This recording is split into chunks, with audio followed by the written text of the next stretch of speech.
Hey, welcome to the St. Louis Syndicate. I'm one of your hosts, Nate Blackstun. I'm with Brandon Lewis, Mr. Ben Harper himself, and we are here to talk about one of our segments, Road to the 12. This is where we're going to break down some of the happenings in college football, and we're going to start today by talking about kind of where we're at as far as the polls go early in the season, and really looking at the top 25 in the AP and the coaches poll, Brandon. Not a lot of difference that we're seeing. Maybe a few teams are swapped out, but some significant impact early on in week 0 with Florida State going down. What do you think about that? Right. They just weren't ready to play. It doesn't seem. Yeah, the offensiveness that they played with last year up until their quarterback got hurt did not show up for week 1. And you'd think a nice long plane ride across the Atlantic would get you ready to roll, but they showed up flat, and Georgia Tech showed up ready to play. Yeah, the fact that Georgia Tech, I felt like there was no explosiveness out of Florida State. They looked a little sleepy, in my opinion, but I really felt that they were just handled on the line, and that doesn't. A couple of the sports guys I listen to, bad lines don't travel well. It makes me question what Florida State's line looks like and what they're going to look like this year. Yeah, I think they're going to have an issue unless they clean all of this up in 1 week. College football is too short to have 2 bad games back to back and still do what they want to do this year of being a powerhouse in the country.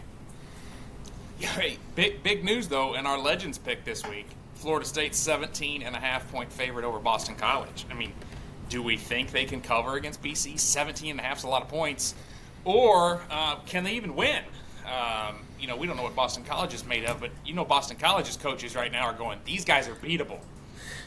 Yeah, it would be incredible if they lost again. But that 17.5 feels long. That they did not seem like they had the firepower to pass a 2-score lead. 10, 13 maybe, yeah. But 17.5 seems really long. Yeah. Well, we're going to find out. Hey, one of the things we want to talk about too during the season is items to watch, and I think it's kind of interesting as we talk about it. Perennial powers on the way down. Clemson, Michigan, Oklahoma, teams that have traditionally been at the top. Where are they going to fall? And are we going to see room for new blood like Kansas, Miami, Utah? These are all teams hovering around, could crack into that 12. We got a big game this week with Miami and Florida on the page, and there's some interesting things going on. What did you pick up on that? Absolutely. It seems like the line is really short for where we've started off with projecting the 2 teams. And we're seeing tons of money line bets all rushing in on Florida and almost nobody taking the Miami side, but still see the line under 3. Every time it ticks up to 3, money comes back in and kicks it back down. So somebody out there thinks that Florida has something to play for here, and that they're going to show up at home opening night. That's kind of counterintuitive to what we've been seeing, right? Some of the pundits, the talking heads, they keep saying, hey, the U is back, the U is back. I was listening to a program podcast the other day, and they said, hey, Florida lost guys in football to Kentucky. That only happens in basketball, not football.